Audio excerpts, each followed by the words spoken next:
supplements are super popular today. So what's your overall view when it comes to supplements and their role in health optimization? Supplement, don't substitute. So the very name kind of says what their role ought to be from my point of view. Simon, they're in addition to. What I think we fail to do routinely enough is even bother to ask the question, in addition to what?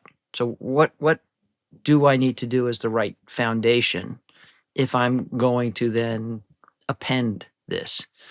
And just to back up to Diet ID for a second, so the report that we can issue in 60 seconds includes not just the measure of your diet quality, but your intake per day and servings of all the different foods, and your intake per day in appropriate units, grams, milligrams, micrograms, about 200 different nutrients. So we can tell you in 60 seconds what nutrients you're deficient in. I think our efforts to supplement should be personalized with that kind of information. What do you need?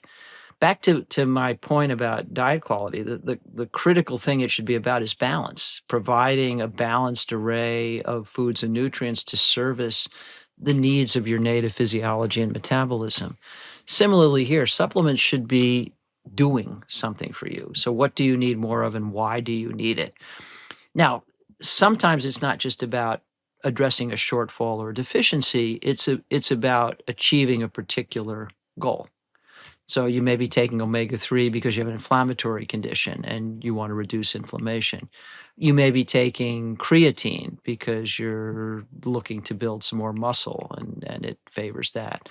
You may take a probiotic to ameliorate some food sensitivities or improve your overall digestive health, and on it goes. Vitamin D for the health of your immune system and skeleton. And so, in some cases, you're taking extra and you have a particular goal in mind. And there are times when nutrient supplements are actually being used as nutraceuticals. In other words, we're taking a mega dose of something and expecting it to have a therapeutic or even pharmacotherapeutic like effect. I think all that's legitimate too, but you need to know why. You can't just take it. I heard it's good for me and I'm taking it. There ought to be a case of the form, the supplement, following some particular function, which in some cases can be as vague as an insurance policy. I think many people who take a multivitamin just, I'm not sure what I might not be getting enough of, and so just to be on the safe side. So, in that sense, it provides peace of mind, and there's some evidence that multivitamins confer some benefits. But by and large, I think the concept of supplementation needs to be put in the context where this is in addition to the benefits you get from getting lifestyle right. It can never be instead of. We have absolutely no evidence that you can replace the benefits of healthy diet, healthy physical activity, adequate sleep, managing your stress, healthy social connections, avoiding toxic substances like excess alcohol and tobacco, that any of that can be supplanted by some supplement you take. So supplement, don't substitute. And I think if we get that formula right and then start asking questions, what am I taking this for? What do I need some more of? I think there absolutely is a role for supplementation. And it's interesting that some sort of evidence-based contrarians argue against it, say we have no evidence. In fact, where we have the very best evidence of benefit from supplementation, we have turned it into fortification. So with fortification, we're basically saying this is a supplement you could take individually, but it's so important and so beneficial, we don't want to rely on you finding it for yourself. We're just going to put it in the food supply. And I mentioned examples earlier, folate, which is put in the grain supply and massively reduces the burden of neural tube defects, and iodine in table salt and many other examples. Vitamin D, of course, is put in many foods now. Just a quick digression. You can think of vitamin D as a supplement. Vitamin D is actually a hormone, and there are different versions of it. The active form is vitamin D3, 125 dihydroxycholecalciferol. It actually needs activation steps in both the liver and the kidney. It's a very, very interesting hormone. We are supposed to manufacture vitamin D in our skin with exposure to sunlight. But in modern living, where we're covered in clothes, and many of us live in climes where we're indoors for a good part of the year, we don't get enough sun exposure to make enough vitamin D to have the critical levels. So as an alternative to that, you can take it in the form of a nutrient supplement. But essentially what you're supplementing is a hormone that wasn't really supposed to be a nutrient in the first place, but you can get it that way. Critically important. So, yeah, clearly there's a role for supplementation. It just ought to be thoughtful. If you don't mind me asking, what does Dr. David Katz's own personal supplement regimen look like, and how have you kind of decided what has or has not made the cut?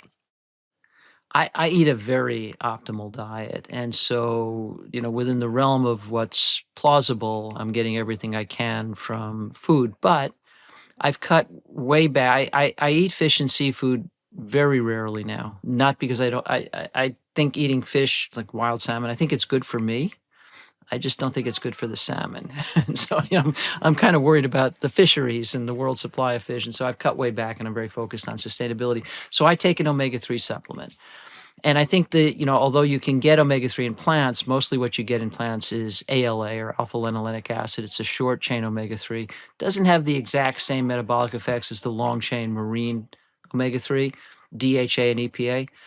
And we can convert ALA into those long chain omega-3s, but we don't do it very efficiently. So I take a supplement of long chain omega-3s from algae. So it's sustainable and low on the food chain, but I take DHA and EPA. I take a probiotic. In adulthood, I started developing some sensitivities to tree nuts I didn't have as a kid. I really like eating tree nuts. And I find if I routinely take a good multi-strain probiotic, I don't have that problem. So it's obviously doing something to my microbiome that's helpful in that regard. So I take a probiotic. I take vitamin D. And I actually was prodded by a colleague to try creatine. I'm 62 and I'm very active and I work out routinely, but just because of my age, it's definitely harder than it used to be to maintain muscle mass. So I found that, harder to put on muscle, easier to lose it. It's kind of vexing. And I actually found that 5 grams of creatine a day makes a real difference there. So this is a shorter term commitment than the others that I've mentioned, but I'm taking creatine currently. And I definitely found it's improved my strength for workouts and my tolerance. And so that's kind of nice. And then selectively have to take B12 episodically because I'm mostly vegan, and most vegans are potentially subject to a B12 deficiency. So I periodically will check my level and take some supplementation there. But so it's exactly as I described, right? It's selective, it's thoughtful, it's about specifically what I need and why I need it. So no multivitamin at your end. Who would you recommend considers a multivitamin? You could argue almost anybody based on some of the long-term studies. They've suggested a potential cancer benefit, which I found really remarkable. And it may just be a statistical fluke, but it looked like it was the real thing, and a cognitive benefit. And I suspect the reason though is that the typical American diet is a pretty poor quality diet. And so, again, it's loaded up with the wrong kinds of fat, with added sugar and salt, but not nearly as rich in nutrients as one might like. And so the multivitamin may be ameliorating some of these nominal deficiencies and providing that insurance policy.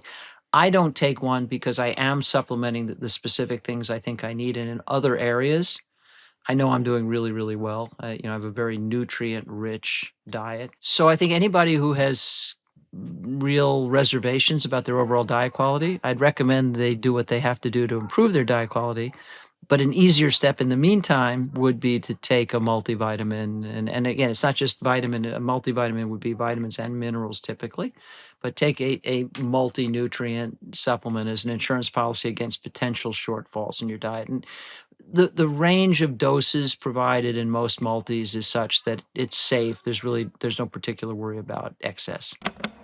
I recently ran my full labs through Function Health, and I have to say the results were eye-opening. Turns out my ApoB was higher than ideal, probably thanks to a little too much coconut yogurt. I also found out I was slightly low in copper, something that I would have never suspected without testing. On the flip side, my biological age came back 13.3 years younger than my actual age, a calculation based on the work of aging researcher Dr. Morgan Levine. So all in all, I've got a few tweaks to make to optimize my lipids and nutrient status, but overall my blood work says I'm doing pretty well. That's what I love about Function. You get access to over 160 biomarkers covering everything from hormones and inflammation to nutrients, toxins, cardiovascular risk, and more. And all your results are housed in one beautiful platform, all tracked over time. Once you get your results, you can make informed changes before small issues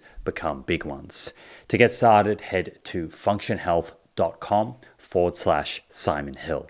The first 1,000 people get a $100 credit toward their membership. That's functionhealth.com/Simon Hill.